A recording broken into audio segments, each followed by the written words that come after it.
Hello everyone, నా పేరు Shivadattu and welcome to my channel. ఈ రోజు నుంచి నేను ఈ ఛానల్లో సూపర్ హీరో స్టోరీస్ అనేవి అప్లోడ్ చేస్తాను. దయచేసి మీ సపోర్ట్ ఇంకా మీ అభిమానం నాకు ఇవ్వండి. మీరు ఇచ్చే ఆ రెండిటితో చాలా వండర్ఫుల్ అయిన థింగ్స్ని క్రియేట్ చేస్తాను. ఈ ఛానల్లో అప్లోడ్ చేయబడే వీడియోస్ కేవలం కథనాలు మాత్రమే కావు, మా సమయాన్ని మరియు సృజనాత్మకతని ఉపయోగించి రాసిన స్వయం కల్పనలు.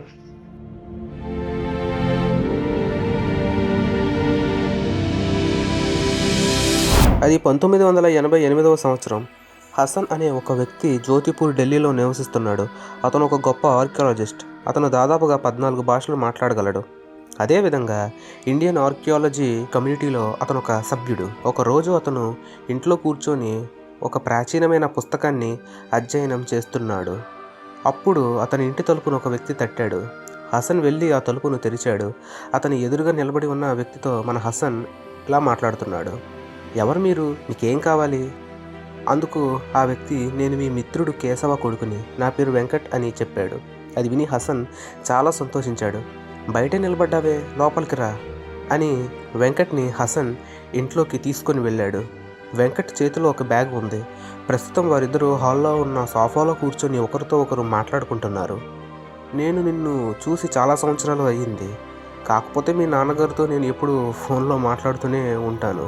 10 రోజుల నుంచి నేను అతనితో మాట్లాడలేదు. ఏదైనా ప్రాబ్లమా వెంకట్ అని హసన్ అడిగాడు. అప్పుడు వెంకట్, మా నాన్నగారు ఆత్మహత్య చేసుకొని చనిపోయారు. ఆ మాటలు విని హసన్ ఒక్కసారిగా వెంకట్ వైపు చూశాడు. తనకేమీ అర్థం కాలేదు. ఏంటి? ఏం మాట్లాడుతున్నావు నువ్వు? ఆత్మహత్య చేసుకొని చనిపోవాల్సినంత బాధ ఏమొచ్చింది కేశవకి? ఆ క్షణం వెంకట్ తనతో పాటు తీసుకుని వచ్చిన బ్యాగ్లోంచి ఒక విగ్రహాన్ని తీసి వారికి ఎదురుగా ఉన్న టేబుల్ మీద పెట్టాడు. ఆ విగ్రహం చాలా విచిత్రంగా ఉంది. మనిషి శరీరం, పాము తల మరియు డైనోసార్ తోక. ఆ విగ్రహాన్ని చూసినప్పుడు హసన్కి ఏదో తెలియని భయం అనేది పుట్టింది. ఈ విగ్రహం గురించి మీకు ఏమైనా తెలుసా అని వెంకట్ ప్రశ్నించాడు.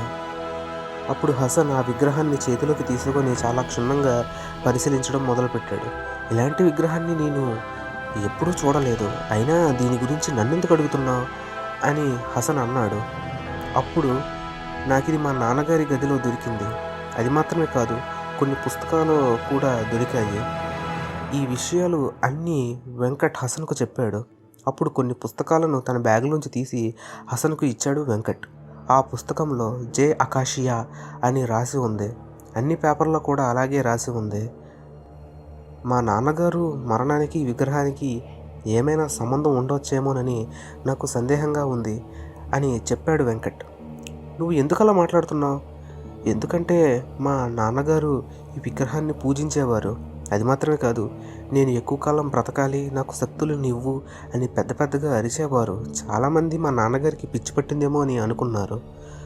హసన్ ఏమీ మాట్లాడకుండా వెంకట్ దగ్గర నుంచి అతని అడ్రస్ తీసుకున్నాడు.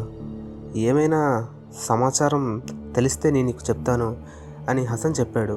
వెంకట్ అతనితో పాటు తీసుకొని వచ్చిన వస్తువులను అక్కడ విడిచిపెట్టి వెళ్ళిపోయాడు. 3 రోజుల తర్వాత ఇండియన్ ఆర్కియాలజీ కమ్యూనిటీ హెడ్ క్వార్టర్స్లో ఒక మీటింగ్ జరిగింది. ఆ హెడ్ క్వార్టర్స్ జ్యోతిపూర్లోనే ఉంది. ఆ మీటింగ్లో మన హసన్ కూడా ఉన్నాడు. మీటింగ్ పూర్తయిన తర్వాత దేశంలో ఉన్న ఆర్కియాలజిస్టులందరూ ఒకరితో ఒకరు మాట్లాడుకుంటున్నారు. వారు ఏమేమి కనిపెట్టారో ఆ సంవత్సరం మాట్లాడుకుంటున్నారు.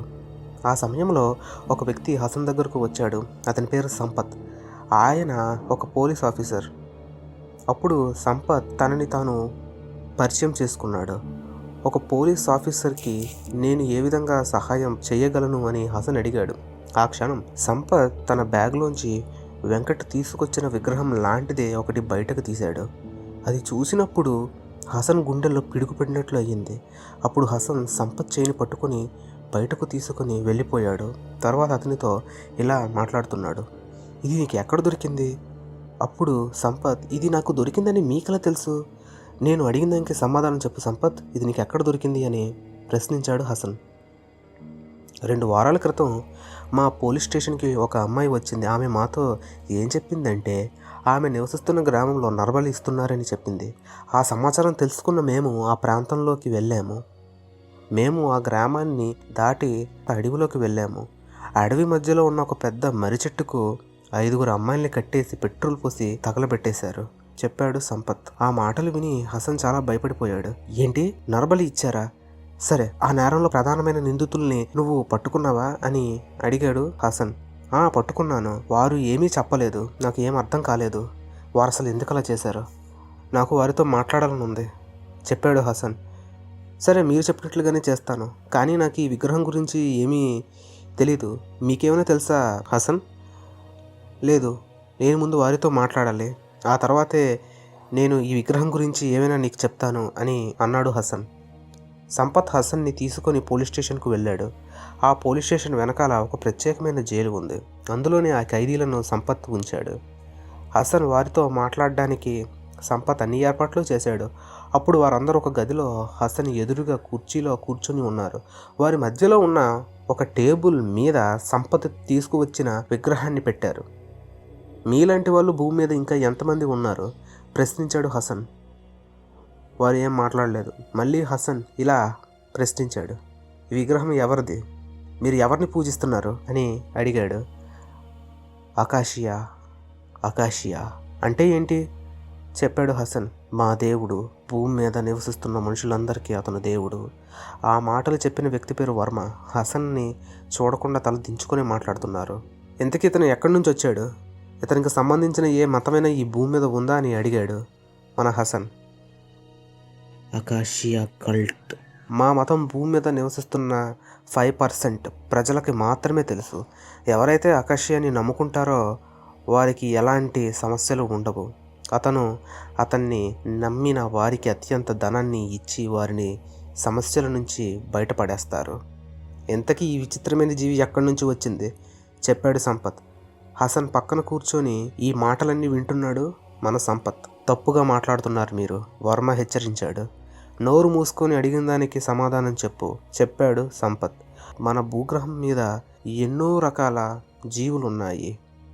అది మాత్రమే కాదు, మన భూగ్రహానికి 1000 దూరంలో కులూలు అనే గ్రహం ఉంది. ఆ గ్రహం నుంచి మా దేవుడు ఈ భూమి మీదకి వచ్చాడు. మనుషుల మాంసం మరియు వారి నెగిటివ్ ఎనర్జీ మా దేవుడి ఆహారం. అది అతన్ని చాలా బలంగా మారుస్తుంది. అది మాత్రమే కాదు, పసిఫిక్ ఓషన్లో మా దేవుడికి ప్రత్యేకమైన గుడి కూడా ఉంది. అందులో అతను ఇప్పటికీ నివసిస్తున్నాడు. సముద్రంలో ఉన్న బంగారం, వజ్రాలు ఆయన్ని నమ్ముకున్న వారికి అతను ఇస్తారు, చెప్పాడు వర్మ.